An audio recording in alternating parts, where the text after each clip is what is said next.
Solo evaluamos el final de la carrera y no vamos evaluando el valor de aprender con otros, de conversar. Es tan urgente que podamos hacer como para que podamos tener constituciones, llevar el país para el lugar que queremos llevarlo. La familia no es un invitado a esta situación que puede ayudar. La familia tiene que meterse en el tema desde un rol también comprometido con esto. Nuestra prioridad no es tener niños que tengan el mejor CIMSE del planeta, sino tener una comunidad en que es responsable todos, incluso los niños, del aprendizaje de los compañeros de la sala. A mí me parece que una comunidad educativa que es justa es la que deja de verdad espacios para que todos aprendan.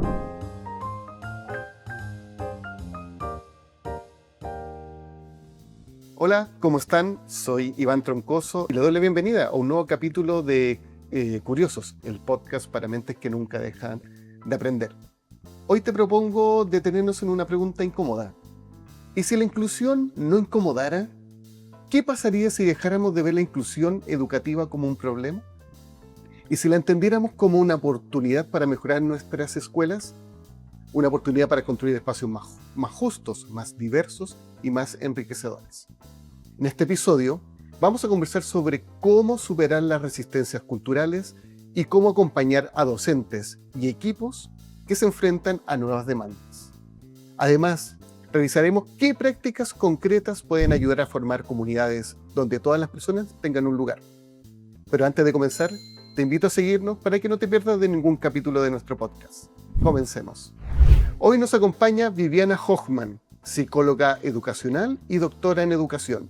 Viviana ha dedicado casi 20 años a trabajar en el mundo escolar desde distintas perspectivas, como investigadora, formadora, asesora y también como acompañante de comunidades educativas.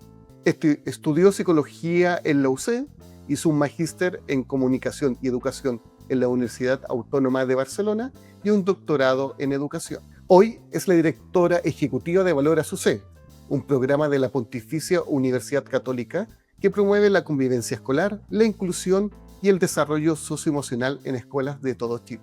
A lo largo de su trayectoria ha trabajado en proyectos con organismos internacionales, ONG y universidades, siempre con una idea central: que la escuela puede ser un espacio de crecimiento, de respeto y de encuentro para todas las personas.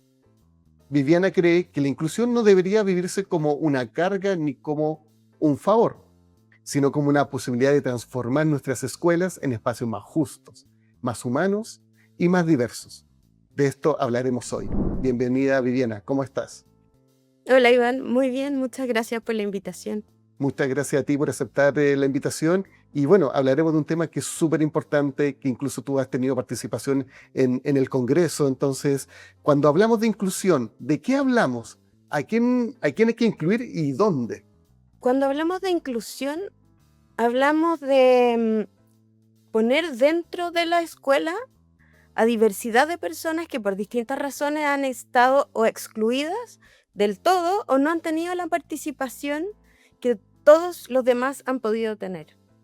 Y yo creo que como el valor de la inclusión es algo que no está muy en duda, en el sentido de que es valioso que todos tengan acceso a educación y que todos tengan acceso a participar plenamente de eso. Sin embargo, cuando uno entra a la siguiente deriva, empiezan a haber un montón de tensiones. Entonces, cuando hablamos de inclusión, también empezamos a hablar sobre derechos y sobre justicia.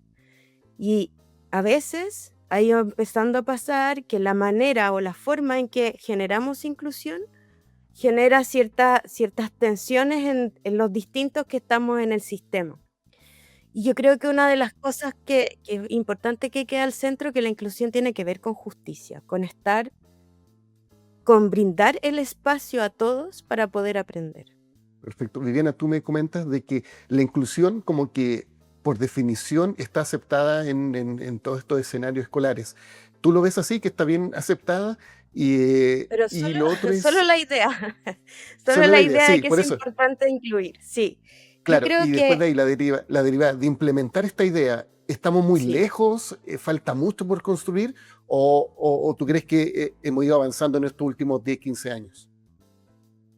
Yo creo que hay cosas, me gustaría decir por un lado que cuando uno piensa en grupos que no han sido históricamente incluidos, hay mucha diversidad.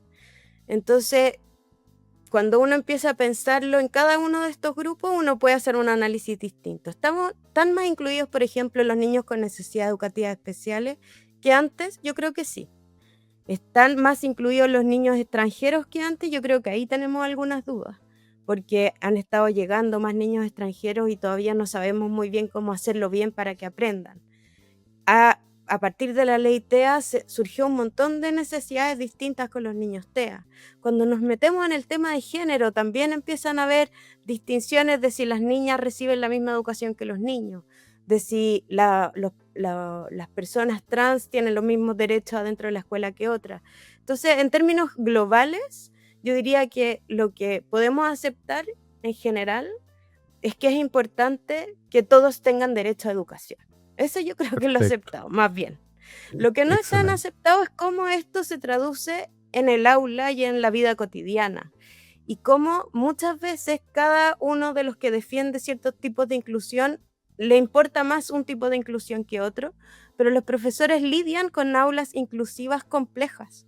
Por lo tanto, lo que se necesita más bien es un aula que se transforme culturalmente para diversidad, no adecuarse a todos los tipos de diversidad de maneras distintas. No es hacer una clase especial para los niños afrodescendientes, otra para las mujeres, otra para los buenos para las matemáticas, otras para los niños que tienen necesidades de atención. Ese es Perfecto. un desafío que estamos lejos aún todavía. Y por qué crees que la inclusión educativa todavía incomoda en muchos espacios escolares? ¿Será porque en la formación de los docentes, los mismos compañeros? ¿Cuáles son las razones que tú puedes percatar? Yo creo que hay dos razones muy centrales. Una es que necesitamos una transformación cultural. Si nosotros seguimos pensando en un docente que hace exposición a 45 niños, la verdad es que la inclusión no es muy posible, porque necesitamos la actividad de los niños para el aprendizaje, de los jóvenes para la reflexión también. Entonces, cuando empezamos a pensar en la inclusión como estos elementos técnicos que se van poniendo en juego, siempre nos vamos a quedar cortos. Siempre va a ser insuficiente. Entonces necesitamos pensar cómo es una escuela que deja espacio para todos. A mí hay una figura que me gusta mucho para explicarlo, que es la figura del menú versus el buffet. Cuando a ti te invitan a comer una comida que tiene, por ejemplo, carne con arroz y ensalada y después un postre, si tú eres vegetariano solo te puedes comer la ensalada y quizás el arroz. Si estás a dieta no te vas a poder comer el arroz. Entonces tu menú siempre va a quedar medio trunco, no va a tener todos los nutrientes que tú necesitas porque solo sacas unas cosas. Mientras cuando lo piensas como un buffet que hay diversidad de cosas para llegar, es decir, los estudiantes pueden llegar a distintas cosas que los profesores ofrecen, em, cada niño puede armar su menú nutritivo con lo que hay y no se va quedando con nutrientes menos. Pero eso es un cambio cultural, eso es una manera distinta de hacer una clase y los profesores requieren cambios estructurales en ese sentido, en cómo son los espacios docentes, pero también aprendizaje de cómo se hace eso, cómo se planifica para diversidad. Claro, y ahí me imagino que este cambio también parte de arriba, de la dirección de los colegios, de las instituciones educacionales, hacia abajo, pasando por todos los estamentos que hay en una institución escolar. Entonces, como que este cambio no es solamente de un grupo, no es solamente cambiar a que los compañeros acepten otros tipos de compañeros y que los profesores también cambien su forma de enseñar. O sea, es más entretenido en ese sentido, porque los niños van a aprender a convivir en diversidad, cosa que hacen cada vez menos porque las redes sociales, como tú sabes, te dan solo lo que a ti te gusta. Por lo tanto, es un espacio que ya no es tan común de encontrarse con diferentes y de aprender a lidiar con las emociones que te suceden cuando son todos diferentes. Por lo tanto, en términos de aprendizaje es mucho más rico, de aprendizaje para el mundo que queremos. Y ahí hay una tensión también en los otros aprendizajes, pero lo voy a dejar en pausa momentáneamente. Pero para el aprendizaje emocional y cultural es realmente mejor. Pero para los adultos es mucho más difícil.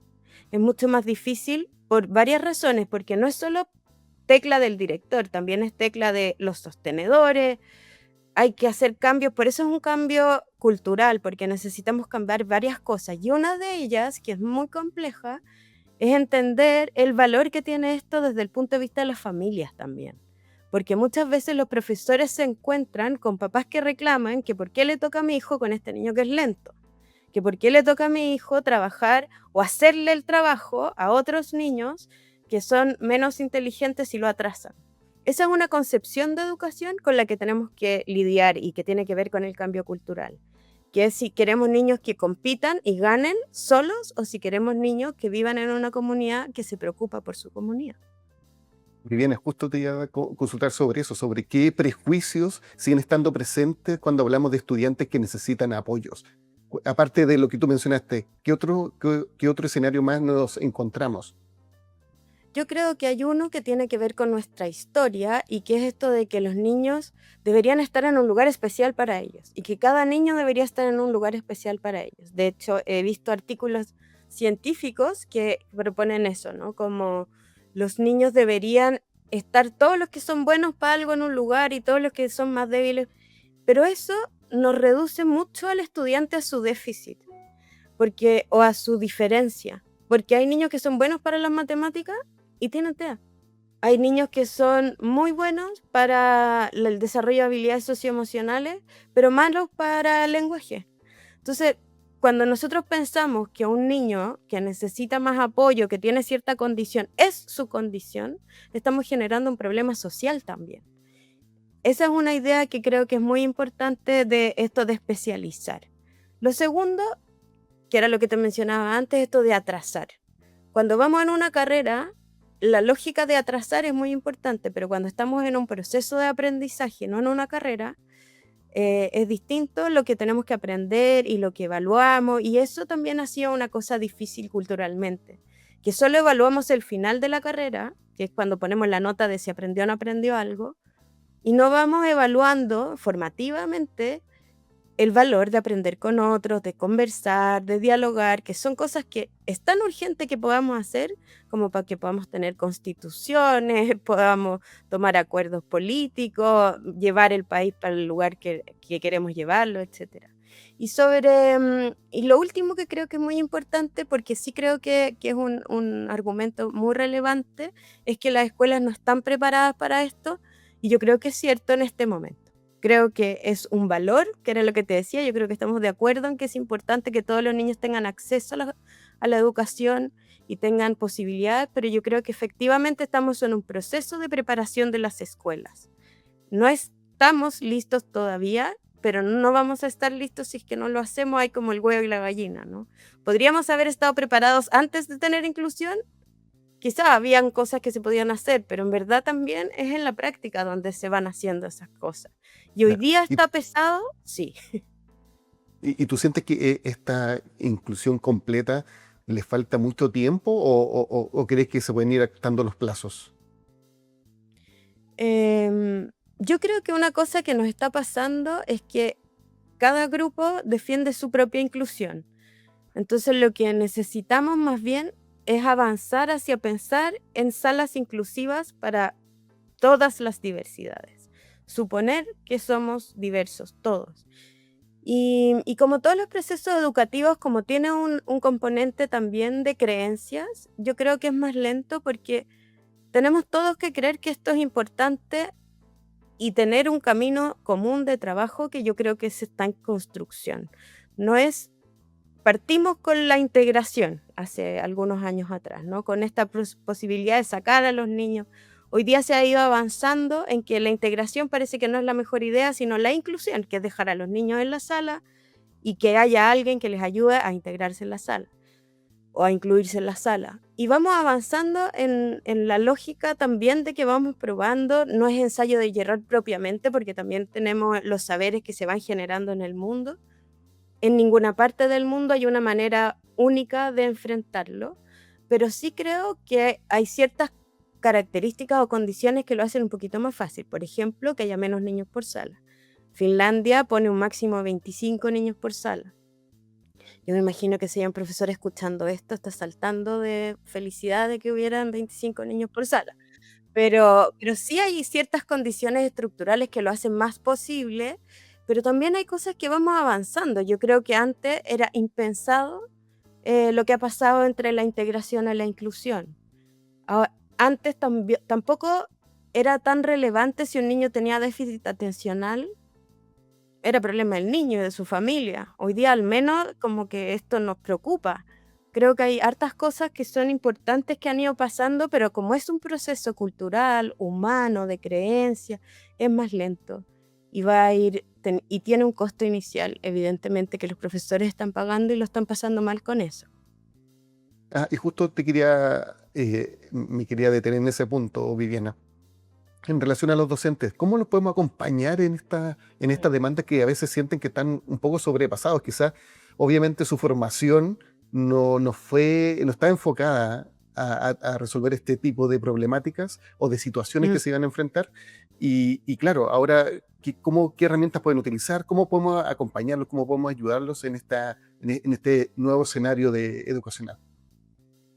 Sí, yo creo que hay 2 cosas que son súper interesantes. Una, que tiene que ver con la historia de la formación docente, porque uno aprende a ser profesor en la universidad, ¿cierto? Y aprende en cualquier momento de la vida y toda la cultura va cambiando por mientras uno va aprendiendo eso.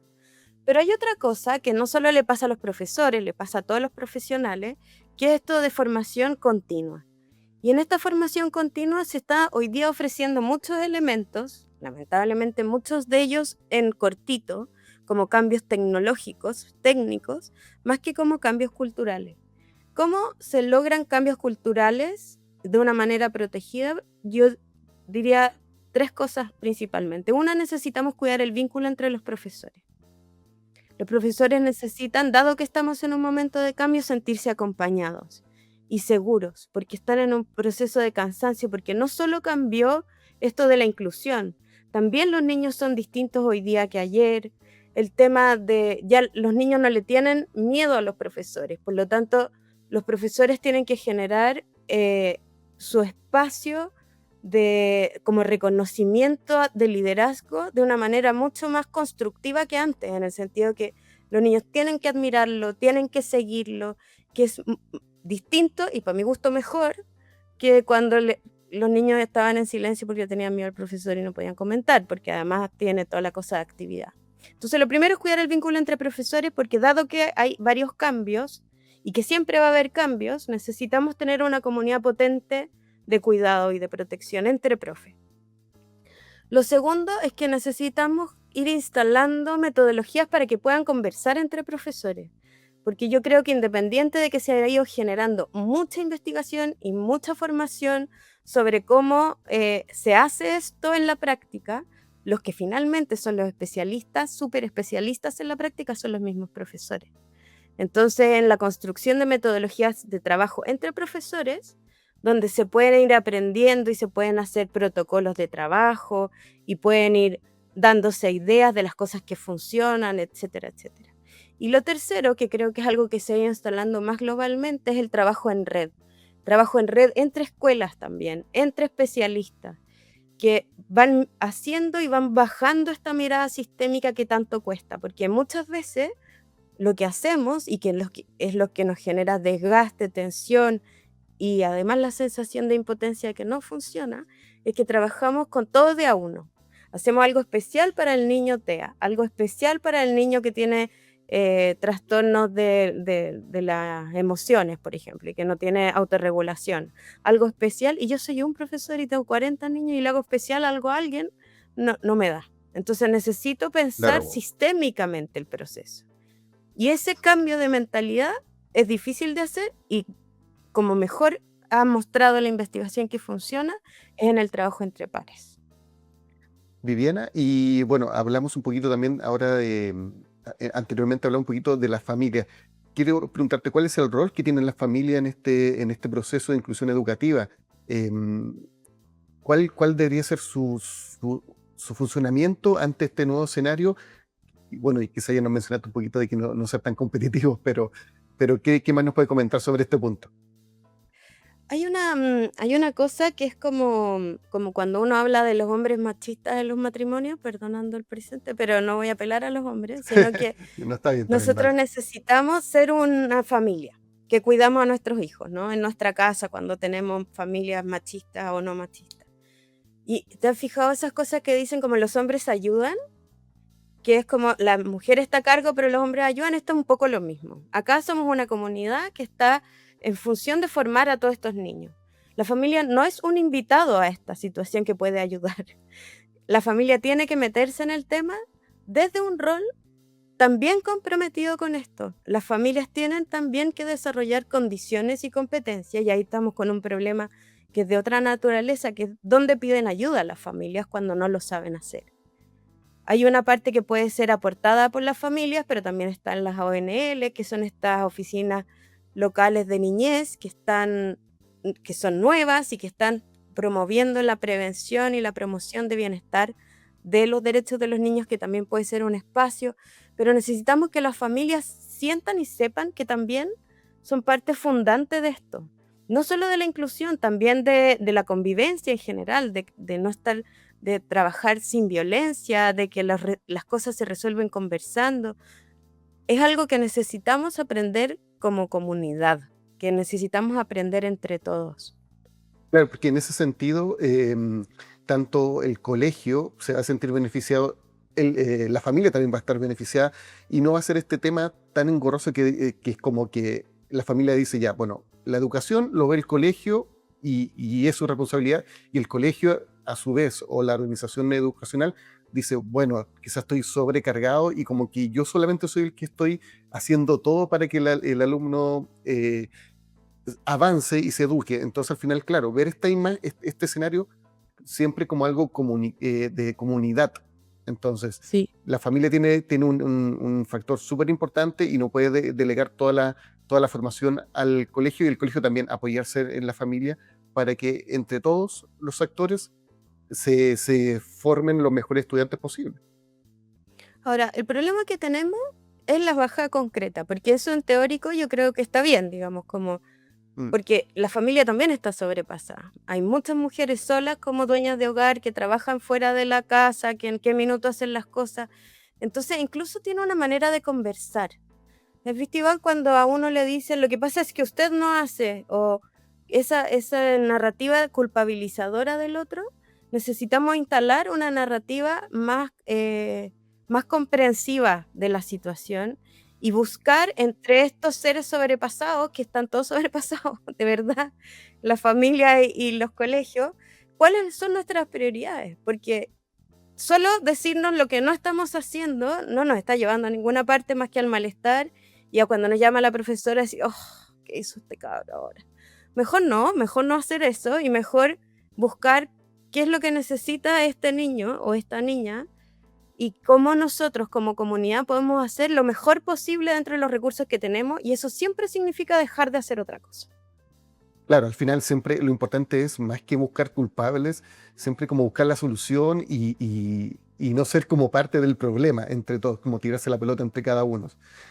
Claro. Y en ese sentido, como que claro, ¿cuáles son las prácticas como concretas que tú me estabas mencionando o que estábamos hablando que pueden implementar en esta comunidad escolar? Hay una que es como la que ha sido como la quintesencia de la, de la planificación en clases diversas, que es el diseño universal de aprendizaje o el DUA, que es una forma de diseñar la enseñanza que tiene en consideración diferencias. Otro tema tiene que ver con allegar recursos diversos al profesor, como por ejemplo tutorías entre pares, que los niños se ayuden entre sí. Eso no solo beneficia al que está siendo ayudado, sino también al que ayuda, que va generando competencias de autorregulación emocional, porque te cuento que se desesperan cuando el otro no aprende rápido. También me enseña a poder ponerme en el lugar del otro y generar compasión, que también es algo importante de aprender. Y otras tutorías que yo creo que son relevantes como para llegar recursos al aula, que no sean contratados y que no estén por ahí, además de los estudiantes que puedan hacer tutorías, que pueden ser del mismo salón o pueden ser también más grandes que hacen tutorías en algunos momentos, que se han ido probando, por ejemplo, para juegos en el recreo, para todas las cosas de vínculo, las tutorías funcionan muy bien. Y lo otro son tutorías de profesores, o sea, perdón, de apoderados, de papás. Que yo entiendo que traer a muchos papás es muy difícil, pero hay algunos papás que andan por ahí que incluso esperan afuera del colegio que terminen las cosas.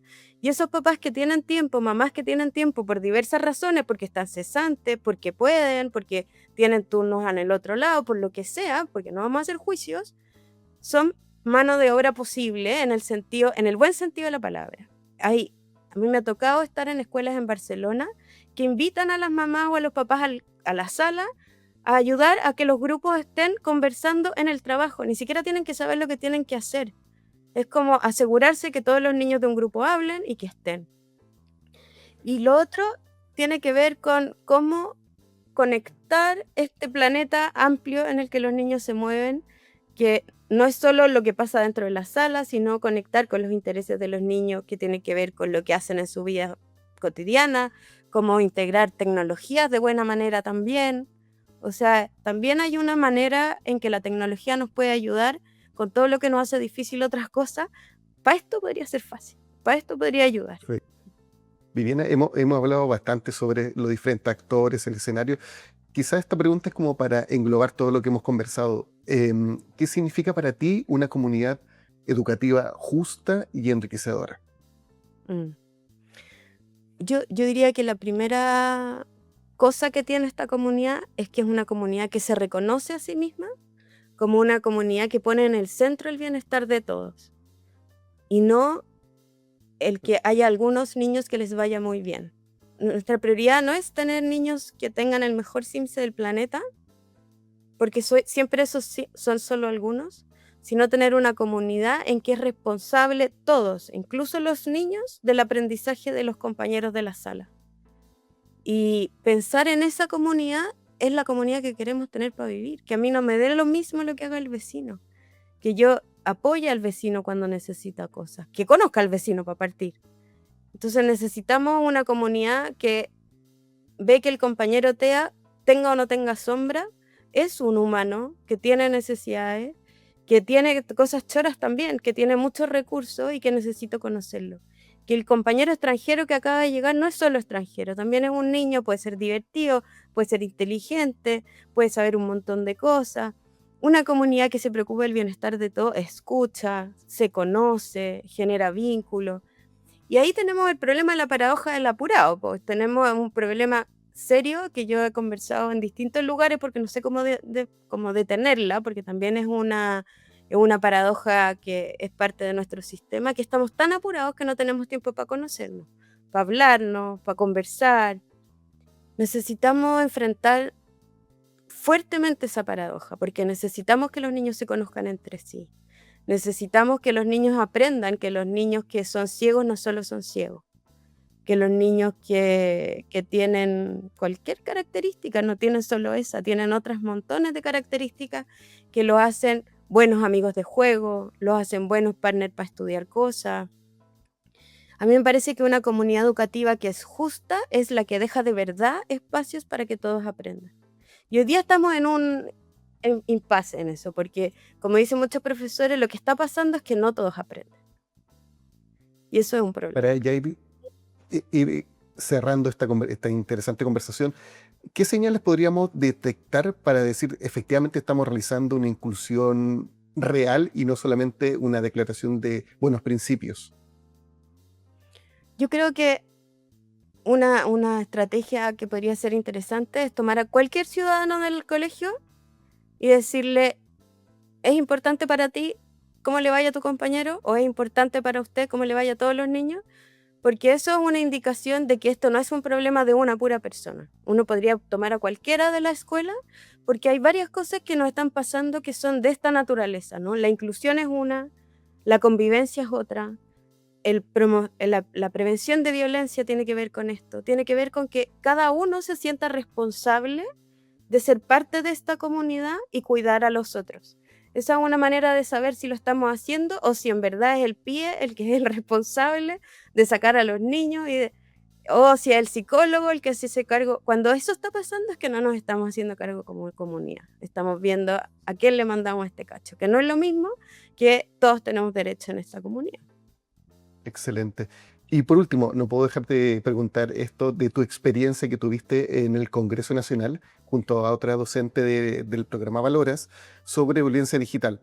Me gustaría que nos puedes contar brevemente cómo fue esa experiencia que también va también muy ligado a lo que hemos estado conversando en este capítulo.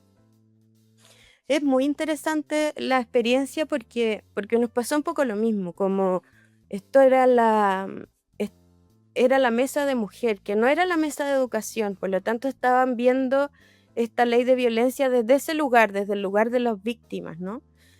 Que es muy importante, pero también la pregunta que hicimos y que tuvimos mucho espacio para conversarla fue cómo se va formando a un ciudadano de este mundo digital, que es lo mismo que nos preguntamos cómo se va formando un ciudadano que incluye, ¿no? En este caso es cómo vamos haciéndonos cargo de que el mundo digital llegó para quedarse por un lado y cómo habitamos este mundo digital sin violencia, con respeto, en que nos importan los otros. Y una de las cosas que se planteó dentro del Congreso y que se transforma entonces en un parte de la ley, que eso es muy bueno, esto de mirarlo más largamente, ¿no? De mirarlo como un proceso educativo también, porque es algo nuevo, ¿no? Las tecnologías digitales cuando yo era niña no existían, y, y cuando era, no sé, hace menos tiempo tampoco existían, y entonces han sido procesos de aprendizaje que hemos ido instalando, y de nuevo no podemos decirle a la escuela, ahora van a enseñar convivencia digital.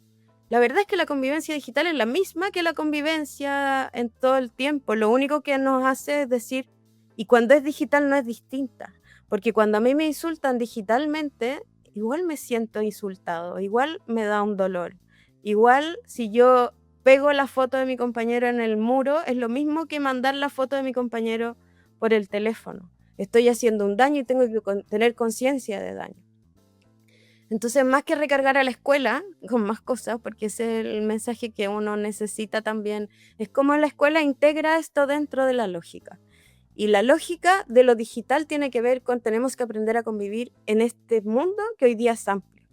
Y este mundo que hoy día es amplio incluye la tecnología y no podemos dejar a los niños solos en la mitad del mundo y solo acompañarlos en esta otra mitad del mundo. Excelente.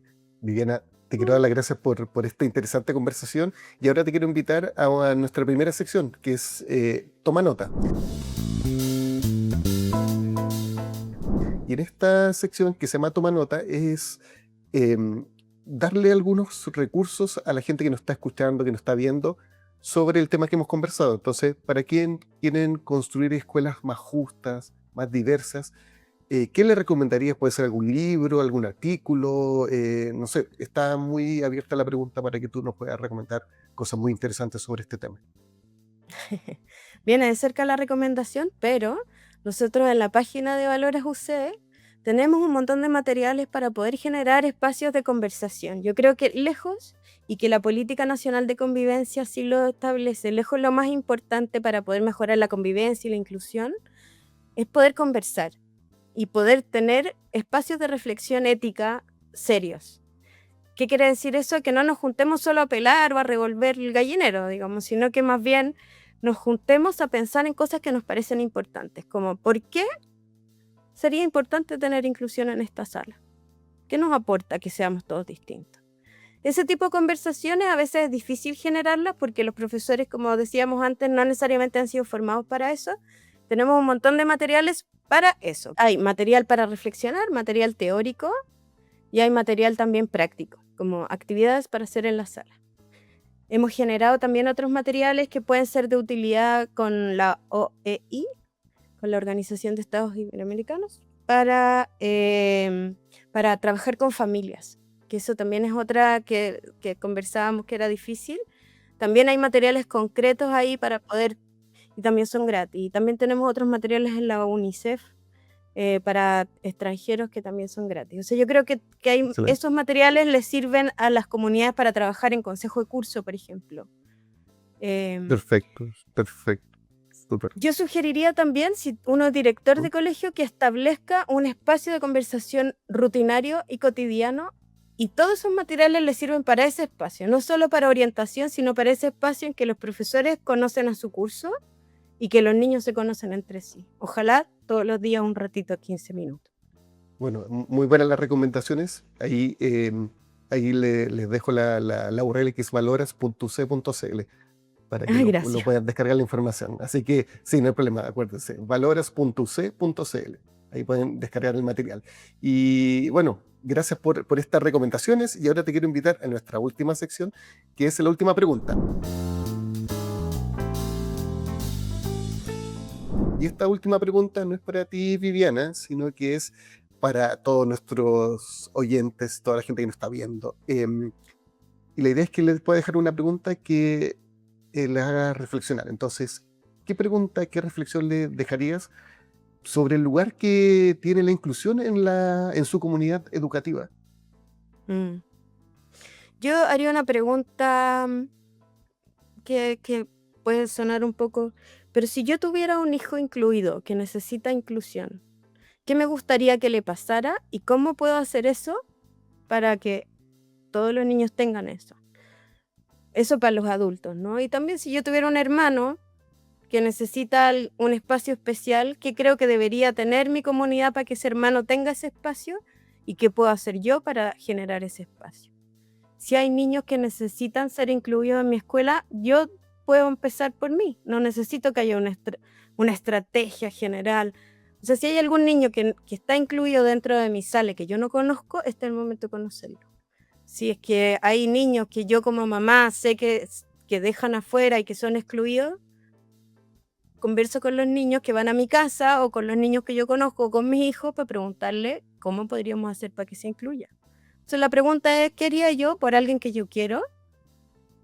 Y empezar a hacerlo mañana. Excelente. Bueno, ya está planteada esta reflexión, así que se la dejamos como tarea para nuestros oyentes. Viviana, ya para ir cerrando y después de haber disfrutado mucho esta conversación, si las personas que nos están escuchando y nos están viendo se interesan más en este tema y dicen, oye, me gustaría también saber un poco más de Viviana, ¿cómo ponerme en contacto con ella? ¿Qué canal es el ideal? ¿Qué medio tú la recomiendas para que puedan conversar contigo y generar algún diálogo? Sí, nosotros tenemos en la página web un mail y ahí hay un correo electrónico que contestamos muy rápidamente. Así que es un correo que funciona, no es un correo muerto de página web. valoras.uc.cl. Ese es el correo. Si tienen alguna duda, se pueden contactar con Viviana y con todo su equipo. Bueno, Viviana, te quiero dar las gracias por esta interesante conversación. Ha sido muy, muy, muy gratificadora esta entrevista y nada, ha sido un placer tenerte en el podcast. Así que muchas gracias por aceptar la invitación y ser parte de Curiosos. Muchas gracias, Iván, se me pasó súper volando el tiempo. Así que espero que los demás también. Excelente. Sí, estuvo interesante la conversación, así que muchas gracias por participar de este capítulo. Así que bueno, eso es todo por el capítulo de hoy de Curiosos, el podcast para mentes que nunca dejan de aprender. Este es un programa producido por la Pontificia Universidad Católica de Chile, siempre comprometida con el fomento del aprendizaje y la innovación. Si quieres saber más sobre nuestros programas, te invito a visitar nuestra web www.educacioncontinua.uc.cl. Soy Iván Troncoso y agradezco a Delphi y a Salva en la producción y a Ana en la edición. Si te gustó este episodio, por favor síguenos y pon me gusta y no olvides dejar tu feedback. Nos escuchamos en el próximo episodio y recuerda, las personas curiosas no se aburren nunca.